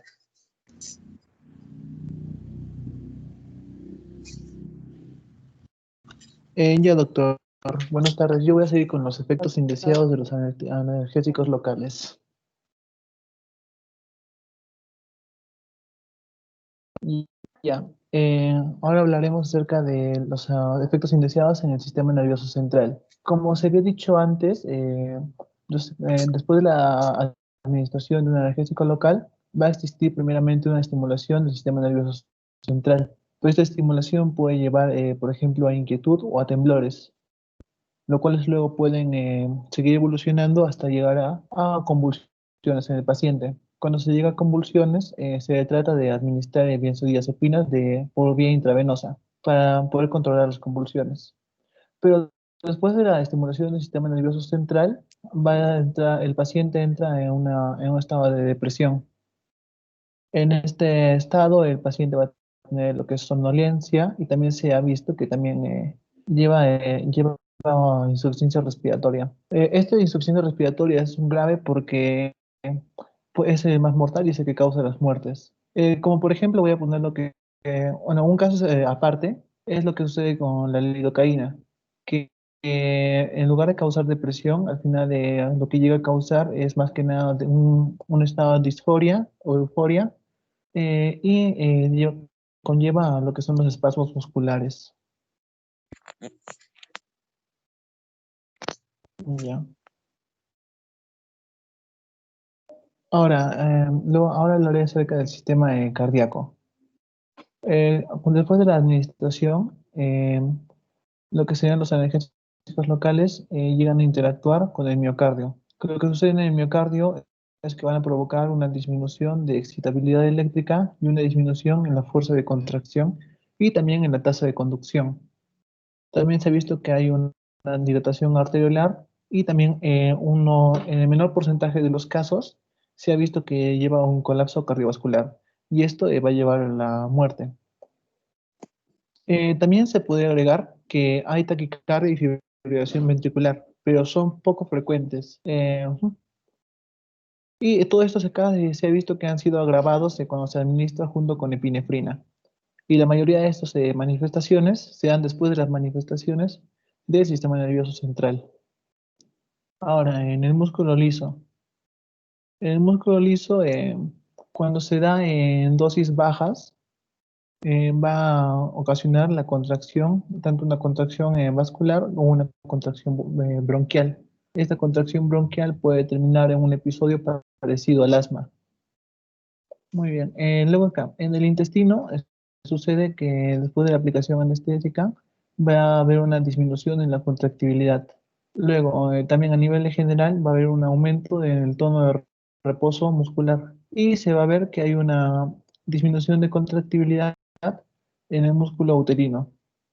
Ahora, en otros casos es cuando la anestesia se aplica de forma raquídea, espinal o en la cavidad peritoneal. Lo que sucede en esta aplicación es que va a ocasionar el parálisis del sistema nervioso simpático. Y adicional al sistema nervioso simpático va a aumentar un incremento de tono muscular, pero a nivel gastrointestinal. Ya. A ver, ahora voy a hablar acerca de lo que sucede en la unión neuromuscular y la hipersensibilidad. Un ejemplo es lo que sucede en la administración de procaína, en el cual va a haber un bloqueo en los receptores de acetilcolina, los receptores nicotínicos, lo que va a causar un bloqueo a la descarga nerviomotora y un bloqueo de respuesta a la acetilcolina. Y en los ganglios autónomos. En los ganglios autónomos lo que sucede es que cuando se llega a una concentración elevada del fármaco, también puede haber un bloqueo de los receptores de acetilcolina. Ahora, la hipersensibilidad es uno de los efectos iniciales más raros, porque se da en menor de los porcentajes. Pero cuando este se da, se ve que en los pacientes se va a manifestar en forma de dermatitis alérgica o en ataques de asmas. Ajá. Y también se ve que la mayor cantidad de los anestésicos es provocada en su gran mayoría por los anestésicos locales de tipo éster. Y estos son, por ejemplo, administrados con algún vasoconstrictor. Lo que sucede es que el vasoconstrictor puede tener en su estructura química el grupo sulfito. Y el grupo sulfito también puede causar una reacción alérgica en el paciente. Por eso que se usan más los tipo amínaco, son hipoalérgicos. Va a haber alergias, pero con respecto a los ésteres es mucho menor. Sigue, por favor. Ya, doctor. Ahora haré un breve repaso acerca de lo que es del metabolismo. Ahora, hablando del metabolismo, vamos a ver que es diferente para los dos tipos de anestésicos que describieron antes. Cuando hablamos de los anestésicos tipo éster, vamos a ver que estos van a ser hidrolizados y van a ser inactivados por una esterasa plasmática. La principal esterasa plasmática que actúa es la colinesterasa plasmática. Ajá. Pero es diferente en el caso de los enlaces de los anestéticos con enlace de tipo amida. Los que no, los que son degradados por el citocromo P450 hepático a través de un proceso químico que va a incluir la N de alquilación inicial y la hidrólisis posterior. Esto no se va a cumplir en todos, ahora lo explicaré. Ahora, un caso especial le sucede en lo que es la inyección intratecal. Lo que sucede en este caso es que como se inyecta el fármaco en el fluido espinal y en el fluido espinal hay poca esterasa, eso es para los tipo esto, más que nada. Vamos a ver que el fármaco va a persistir hasta ser absorbido por la circulación. O sea, no va a tener el mismo tiempo de vida que si se hubiese inyectado en otra región. Y ahora en el caso de la prilocaína. Como ya comentado antes, la mayoría de los enlaces tipo amida empiezan con la N de alquilación y luego siguen con la hidrólisis. Pero en el caso de la prilocaína, lo que sucede es que va a tener una hidrólisis inicial y después, producto de la hidrólisis, va a liberar los productos los metabolitos de toluidina, los cuales, si se agrupan, se acumulan en el paciente, pueden causar un caso de metahemoglobinemia. Ya. Ahora hablaré acerca de la toxicidad. Para recalcar que la toxicidad va a variar según cada fármaco. Cada fármaco va a tener no solo una concentración libre diferente, sino que un diferente rango en el que esta concentración va a ser nociva para el paciente. También tenemos que recordar que los fármacos se van a unir a proteínas a las proteínas, y cuando se unen a las proteínas, como que son capaces de disminuir el nivel de toxicidad. Un ejemplo sería el siguiente: una anestesia local de forma intravenosa aplicada a las extremidades. El fármaco se va a unir a las proteínas, a las plasmáticas y a las proteínas de los tejidos, y vamos a ver que va a poder permanecer ahí durante 30 minutos sin causar mayor efectos nocivos. Ahora, en el caso de los fármacos unidos a amidas, vamos a ver que en estos casos, desde el mayor porcentaje del 55 al 95% se van a unir a las proteínas plasmáticas, siendo la principal la glucoproteína plasmática alfa 1. Pero hay que destacar que hay ciertos factores que alteran el nivel de concentración o la capacidad de esta proteína. Por ejemplo, vemos que en un estado de cáncer, de cirugía, de un trauma, de un infarto al miocardio, de tabaquismo o de uremia, se va a incrementar esta glucoproteína. Pero, sin embargo, se va a disminuir su concentración cuando, por ejemplo, el paciente está consumiendo lo que son anticonceptivos orales. Ya, también podemos ver que la toxicidad va a variar según la edad. Como un ejemplo sería en el caso de los neonatos, los cuales tienen una deficiencia relativa de proteínas plasmáticas. Esta es relativa porque para ellos sería lo normal, solo que como no es la cantidad de los adultos, se les puede considerar una deficiencia relativa. Ya. Y por último sería anopro. Ahora hablaremos de la relación que tiene con el pulmón. En el pulmón podemos ver que también va a existir va a haber absorción de anestésicos unidos a amida. Y esto de acá puede relacionarse con la toxicidad. Ahora, en cuanto al rendimiento cardíaco, el rendimiento cardíaco va a influir en la velocidad de entrega de compuestos al hígado, esto para su metabolismo y su posterior eliminación. Por ejemplo, en el caso de un paciente que que tenga, por ejemplo, taquicardia, va a movilizar la sangre mucho más rápido, y de todos los metabolitos van a llegar mucho más rápido al hígado, de una forma más rápida al hígado. Podemos agregar que, por ejemplo, la aplicación de un vasoconstrictor va a disminuir lo que sería el flujo sanguíneo de los diferentes tejidos. Y al disminuir el flujo sanguíneo, también va a disminuir el nivel de absorción de la zona del fármaco.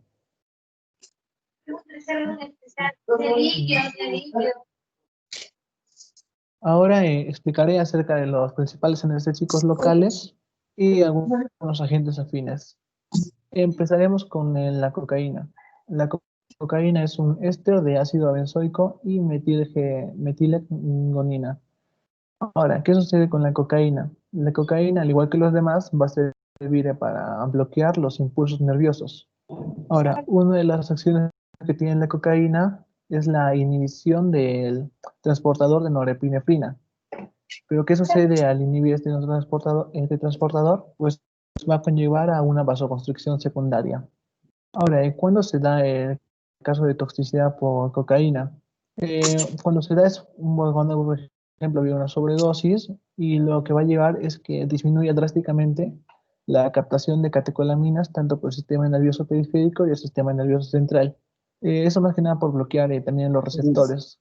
Y va a haber un incremento en la permanencia de los transmisores en la hendidura sináptica. Eso lo podemos ver aquí en el gráfico de la derecha, como arriba pues, no tiene cocaína y los neurotransmisores están cumpliendo el rumbo que deberían, pero abajo podemos ver cómo existe una acumulación porque la cocaína bloquea los transportadores de estos neurotransmisores y se llegan a acumular en espacios en la hendidura sináptica. Ahora, en cuanto al uso clínico de la cocaína, podemos ver que no es muy frecuente pero se puede dar, por ejemplo, para anestesia en el tracto respiratorio superior. ¿Por qué? Porque la cocaína lo que hace va a ocasionar encogecimiento y anestesia de las mucosas de este tracto respiratorio. Ahora, hay que destacar que existe una presentación de la cocaína que es el clorhidrato de cocaína, la cual se ha visto como un analgésico de uso tópico. Y claro, lo más destacable de la cocaína, por lo que no se usa demasiado, es porque es un potencial adictivo. ¿Esto por qué? Porque la inhibición de la captación de dopamina va a generar un estado de euforia en el paciente o en el que lo consume. Ahora hablaré de la lidocaína, que es una aminoetilamida y se considera como una muy buena alternativa para la gente sensible a los analgésicos locales tipo éster. Como sabemos, los analgésicos locales son dos grupos químicos, tipo éster y tipo amida. Y cuando, por ejemplo, el paciente es sensible o presenta mucha sensibilidad o reacciones a los tipo éster, la recomendada momento de usar es la lidocaína. Una de las formas de presentación que tienen de lidocaína va a ser los patches transdérmicos. Esos de acá son usados normalmente cuando hay un dolor asociado a la neuralgia posherpética. Debo agregar que también la lidocaína es mucho más rápida, es mucho más duradera y es mucho más, y es una acción un poco más, bueno, y es mucho más activa que la procaína. Ahora, las combinaciones que se presentan, por ejemplo, esta es la presentación de lidocaína 2.5% y prilocaína 2.5%. Eso de acá es una aplicación que se da debajo del vendaje cuando, por ejemplo, se quiere realizar una punción, un injerto de piel o también una anestesia en los genitales. Ahora, también sucede la otra presentación que es cuando se combina lidocaína con tetracaína. Esto de acá se usa como una administración tópica que se hace antes de los procesos dermatológicos, como por ejemplo serían las inyecciones de llenado o algunos procesos que incluyen la terapia láser. Ahora, en cuanto a la administración, vamos a ver que, por ejemplo, cuando se da una administración a nivel se puede dar por vía gastrointestinal, respiratoria o parenteral. Hace una aminoetilamida va a sufrir lo que es la descirculación por el citocromo hepático, el cual va a liberar dos productos, que serían la silida de monoetilenoglicina y la silida de glicina, las cuales se ve que el 75% de estas va a ser excretada en la orina. Pero podemos decir que las sílidas aún pueden retener la actividad analgésica local. Ahora, también se ha visto que la administración de la lidocaína se puede o se da junto con la administración de epinefrina. Como lo había comentado antes, eh, la administración de epinefrina va a disminuir la absorción de la lidocaína y por tanto va a disminuir su toxicidad, pero también y puede aumentar el tiempo de acción. Ya. ¿Qué sucede cuando llegamos a un caso de toxicidad por lidocaína? Como lo comentaba antes, se va a manifestar primeramente por somnolencias, zumbidos en los oídos, disgeusia, mareos y algunos espasmos, ya sean musculares. Y cuando esto progresa, primeramente se van a ver las convulsiones, que sería la primera etapa, y luego un progreso mayor ya sería estar en un estado de la depresión, como decía, el paciente llega a un estado de coma, depresión respiratoria y depresión cardiovascular, que son ya los mortales. El uso clínico de la lidocaína se ha visto que se puede usar como un anestésico local de duración intermedia y como un agente antiarrítmico. Ya. Ahora hablaré de la bipuvacaína. En el caso de la bipuvacaína va a presentar una estructura parecida a la lidocaína. Lo único que cambia es que es una amida con el grupo de piperidina de butilo, que es lo que la hace diferente a la lidocaína. La acción es un anestésico de larga duración, pero ¿qué es lo importante de esto? Es que va a proporcionar un bloqueo más sensorial que motor. Eso hace que este fármaco sea útil al momento de una operación en el parto o en ese postoperatorio.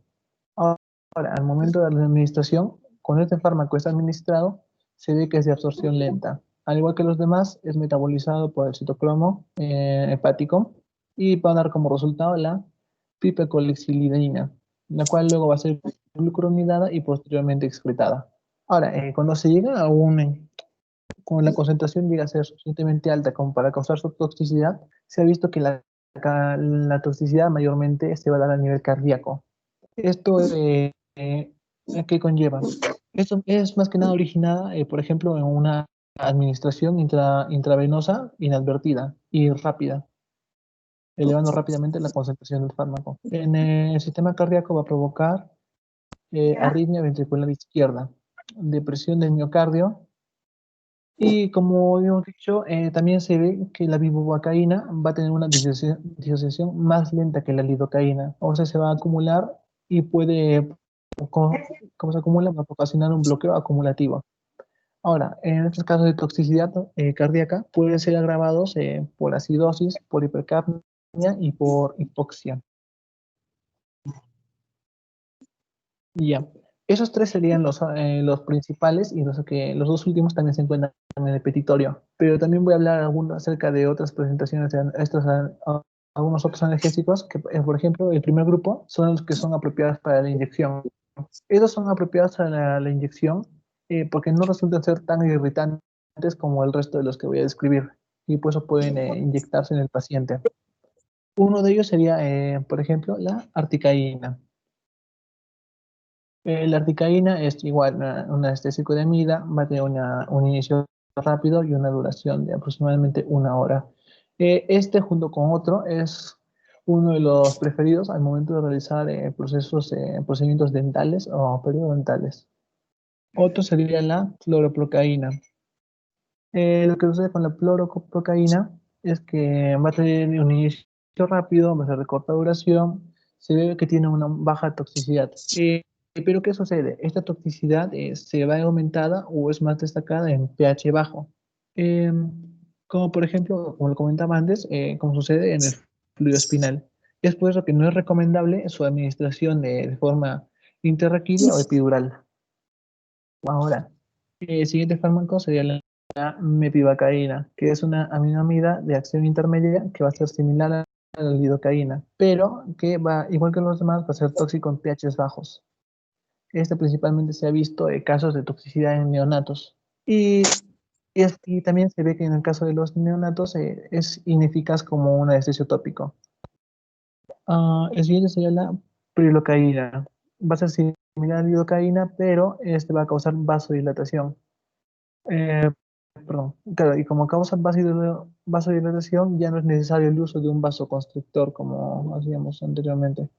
Este se ha visto que va a ser, como el primero, se recomienda en el uso odontológico, pero solo en el uso odontológico, porque la administración local se ha visto que es propenso a causar metahemoglobinemia.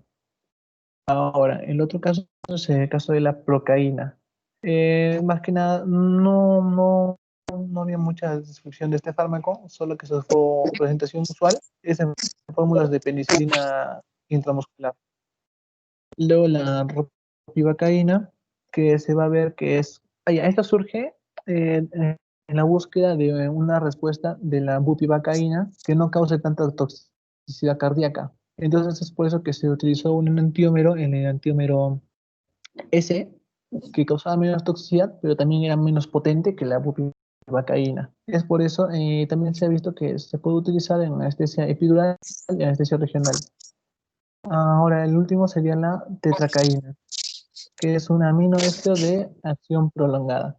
Este resulta ser mucho más potente y duradero que la procaína y se emplea en lo que sería la anestesia raquídea. Ahora, como lo comentaba, los anteriores se podían inyectar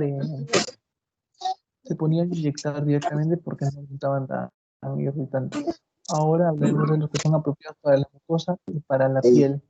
Estos no se pueden inyectar porque se ha visto que son mucho más tóxicos que los anteriores, pero sí son buenos para usarse de forma tópica. entre sus usos, estos van a ser para el alivio de prurito, de erupciones, de dermatitis, ya sean crónicas o agudas. Ahora, como ejemplo, tenemos la dibucaína, que es un derivado de quinolona. Como les decía, es una aplicación tópica buena, pero pues, se ha visto muchos casos de toxicidad como inyectable. La diclonina, que se ve que es una buena solución cuando queremos un fármaco de absorción rápida, un inicio rápido y acción corta. Y la pramoxina. La pramoxina va a tener una estructura química diferente. Y como había comentado antes, como había comentado antes, cuando un fármaco tiene estructura química diferente, lo normal es utilizarlo como alternativa a otro fármaco en el cual el paciente ha presentado sensibilidad o reacciones. Es por lo que aquí se ve una estructura química diferente, menor reacciones de sensibilidad cruzada. Sin embargo, se ha visto que este es más que nada tópico, porque se ha visto que el uso en ojos y en mucosa nasal resulta ser muy irritante. Ahora, hay otro subgrupo, los fármacos, en los que tenemos que ver los fármacos anestésicos de baja solubilidad acuosa. Estos normalmente van a ser los ésteres de ácido para aminobenzenoico sin el amino terminal. Ya, ¿qué consiste en tener una baja solubilidad acuosa? Consiste en tener una baja absorción y por lo tanto un bajo nivel de toxicidad. Se ha visto que esos van a ser aplicables a heridas y a úlceras, y a zonas ulceradas. Y para acabar voy a hablar acerca de los agentes oftalmológicos.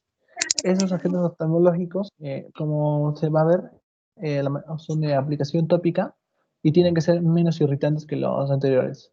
Un ejemplo sería la proparacaína, que va a tener una química diferente a los anestéticos de benzoato, lo que va a permitir su aplicación a personas con sensibilidad a los anestéticos de tipo aminoéster. Y otro ejemplo que solo para mencionarlo sería la tetracaína. Ahora, no solo los fármacos tienen una acción química en el organismo, que sea de forma anestésica local, también existen algunas toxinas que se originan en unos seres vivos que pueden ocasionar los mismos efectos, como sería, por ejemplo, las toxinas biológicas.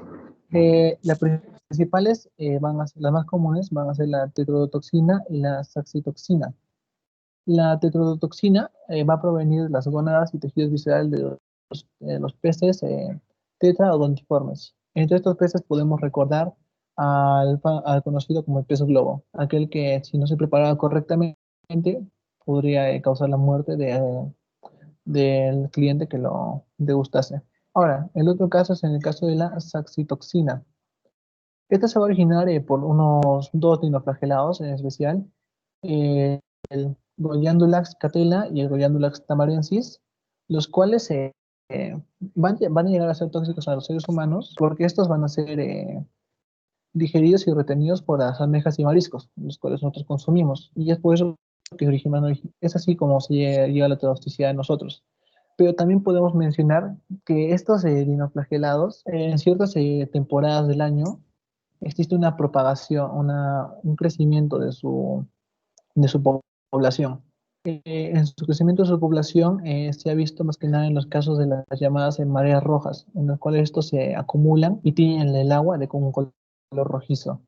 Y como claro, hay una sobrepoblación, hay mayor consumo, hay más almejas, más mariscos que están con estos dinoflagelados, y es por eso que se originan los brotes epidémicos temporales, o sea, por un cierto tiempo. Ahora, ¿qué sucede con esos dos fármacos? A pesar de tener orígenes distintos, prácticamente realizan lo mismo. Esos fármacos van a realizar un bloqueo del poro del canal de sodio. Y al realizar un bloqueo del canal de sodio, lo que se bloquea también va a ser el potencial de acción. Esto de acá va a tener más importancia y va a ser más mortal cuando se da a nivel de los músculos respiratorios y de los nervios vasomotores. Y ya, doctor, eso sería toda mi parte. Muy bien, doctor. Buenas tardes, doctor. Para terminar la exposición de anestésicos locales, ahora vamos a hablar de los usos clínicos. La siguiente diapo, Guille. Primero tenemos la anestesia tópica. Esta es la aplicación directa de soluciones acuosas o por suspensión en las que son poco solubles y por suspensión en los que son anestésicos poco solubles. Esto básicamente se aplican sobre las mucosas, que es la boca, la nariz, la garganta, el tráqueo, el árbol y todas las que son las mucosas. También se aplican sobre la piel.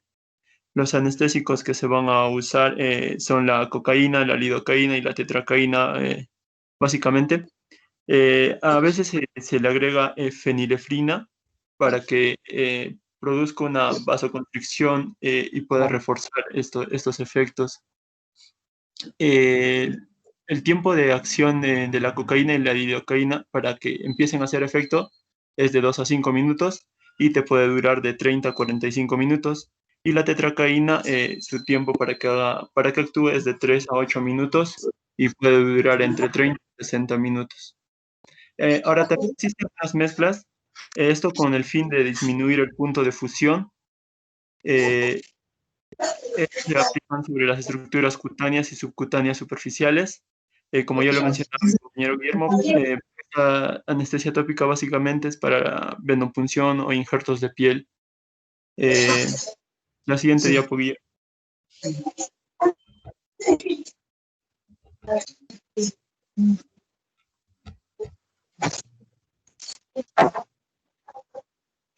Ahora tenemos la anestesia de infiltración.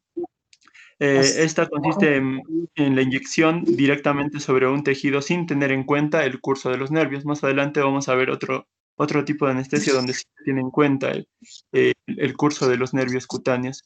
Estas pueden ser superficiales o profundas, pero generalmente se usan para anestesiar lo que es superficial, es decir, la piel. En las profundas, si hay una infiltración, puede hacer a los órganos intraabdominales. Los anestésicos que son la lidocaína y la cocaína. La lidocaína lo podemos usar en... la dosis que se usa es de 4.5 miligramos por kilogramo y la bupivacaína de 2 miligramos por kilogramo. Esta dosis puede aumentar siempre y cuando se le agrega epinefrina. Como ya les mencionaba, la epinefrina lo que hace es vasoconstriñe, entonces hace que el efecto de este anestésico tenga mayor duración. Sin embargo, no se puede agregar epinefrina en las partes donde existen arterias terminales, por ejemplo, en los dedos de las manos, en los dedos de los pies, en las orejas, en la nariz, puesto que la vasoconstricción aquí, el periodo prolongado de vasoconstricción que tiene sobre esta parte del cuerpo puede hacer que se produzca una gangrena. Siguiente diapositiva.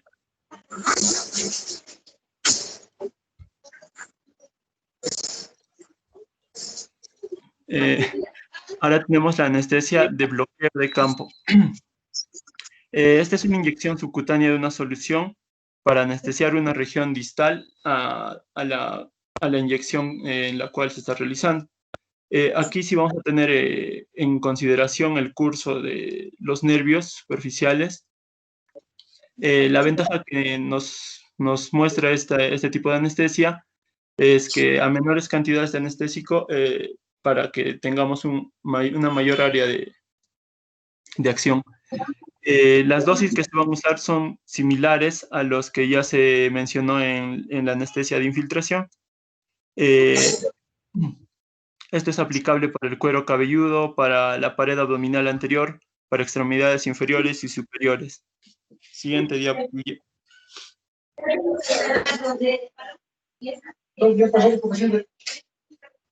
Ahora tenemos lo que es la anestesia con bloqueo de nervios.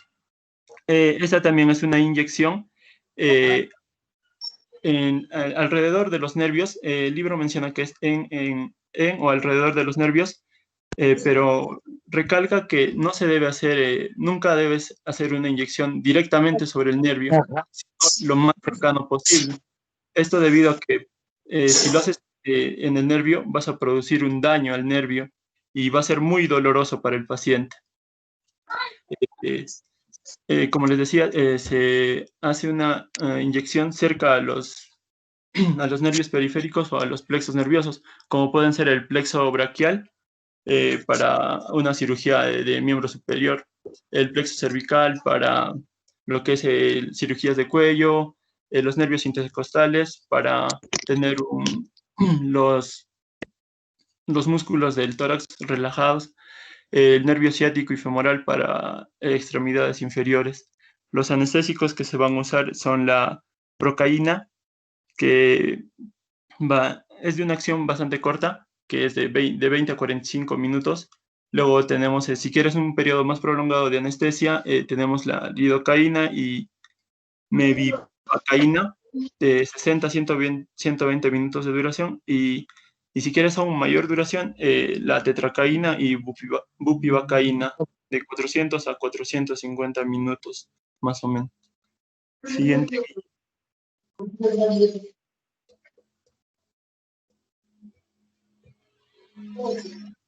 Ahora tenemos la anestesia raquídea.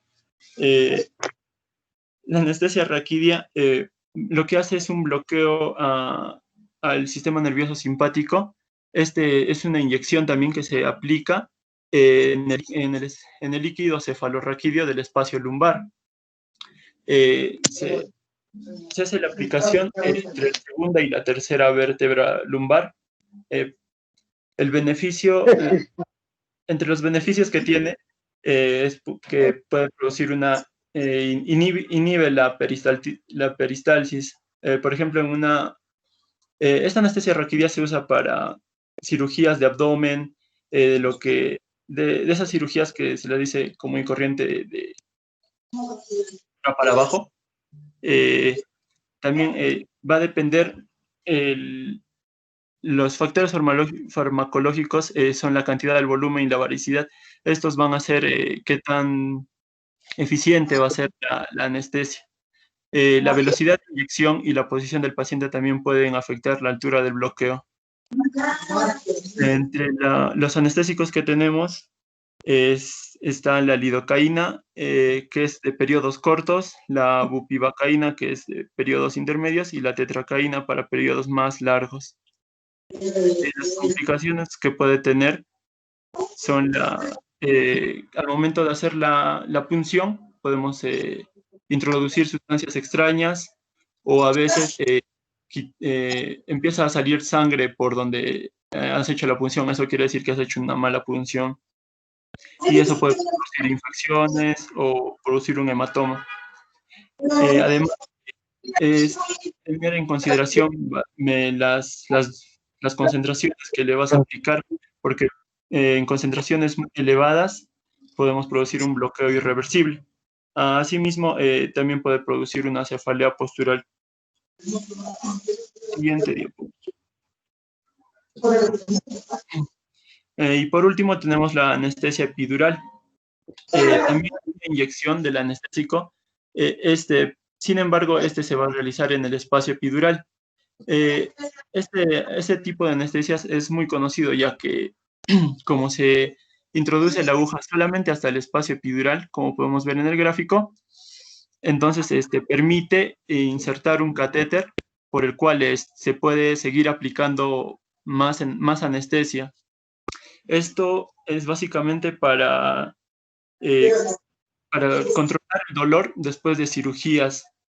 Por ejemplo, también se utiliza en el parto, básicamente se utiliza como un analgésico para controlar el dolor. También se le puede agregar epinefrina para que prolongue la duración y reduzca la toxicidad. Asimismo, la concentración del anestésico va a determinar qué tipo de fibra bloqueada. El tipo de fibra bloqueada. Nuestra compañera Vivian nos mencionaba que primero se bloquean las fibras nerviosas que son de tipo sensitivo y finalmente se bloquean las fibras que son de tipo motor. Como dice aquí también, primero a menor concentración las fibras simpáticas preganglionarias son las que se bloquean, luego le siguen la sensorial, somático, pero sin relajación muscular. Y a mayor concentración ya el bloqueo es de motor simpático, sensorial somático Y ya, los anestésicos que se van a usar son muy similares a los que ya mencioné en el de bloqueo de nervios, en el tipo de anestesia de bloqueo de nervios. Y como les mencionaba, el catéter nos sirve, por ejemplo, para ya no es inyectar una dosis de concentración alta, sino podemos inyectar ponemos el catéter y podemos inyectar pequeñas dosis de concentraciones menores.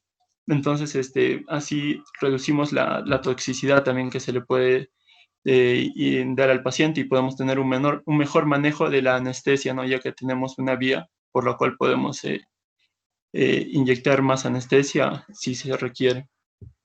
Y asimismo la bupivacaína está contraindicada en mujeres embarazadas, puesto que puede cruzar la barrera hematocefálica y esto va a producir un perjuicio al feto, ¿no? Y eso sería todo, doctor. Muchas gracias. Bien. Lo que me faltó ahí de ponerles, ¿me escuchan, doctores? ¿Me escuchan? Sí, doctor, sí se escucha. Sí, doctor. Lo que faltó era reconocer los síntomas, porque ustedes van a usar mucho silocaína, más que bupi, porque el bupi normalmente tiene más efecto, tu tiempo de acción es mucho mayor, tu tiempo de latencia es mayor, pero es cardiotóxico, la bupivacaína. En cambio, la lidocaína tiene muchos usos. Ustedes lo van a usar bastante cuando vayan a hacer las emergencias. Y como les contaba, hay sitios que son muy irrigados, como es la cabeza, el periné, y ustedes cuando vayan a poner una lidocaína, lógico, ya saben que la lidocaína, su mecanismo de acción, y como lo que es muy liposoluble, se mete al nervio, actúa en el nervio como una trampa iónica, por eso su acción es 2 horas y media más o menos, y bloqueando los receptores, los canales de sodio. Y el problema es cuando pones un anestésico sin querer en forma endovenosa. Es fácil hacer el diagnóstico cuando hace hipotensión, bradicardia, bloqueos, convulsiones y paro. Hasta ahí es fácil. El problema es que ustedes tienen que saber cuál es el síntoma prodrómico de la lidocaína endovenosa. O sea, muchas veces ustedes ponen la lidocaína en un vaso en forma accidental. Entonces ustedes tienen que decirle al paciente cada vez que vayan a estar poniendo la lidocaína para suturar una herida, siempre tienen que decir: si usted tiene sabor metálico en la boca, avíseme. Entonces, para retirar la aguja o cambiar la dirección de la aguja, porque sé que lo estoy poniendo en un vaso, ¿entendieron? Porque es fácil ir a hacer el diagnóstico cuando está convulsionando, cuando está con hipotensión, cuando está con... Entonces, eso los va a salvar bastante. Muy bien, doctores, me gustó, pero realmente que si posiblemente me lo pasan a mi WhatsApp, ¿es factible?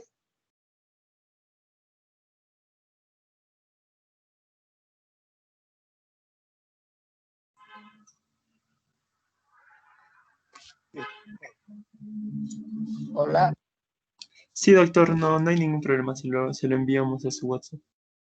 Ya, pues, tengo pacientes, ¿no? Ok, doctores, gracias. Doctor, disculpe, a mí me toca exponer, me falta exponer. Espera, 5 minutos, doctor, 5 minutos, voy a ver al paciente y vengo. 5 minutos. Gracias. Prepárense sus diapositivas.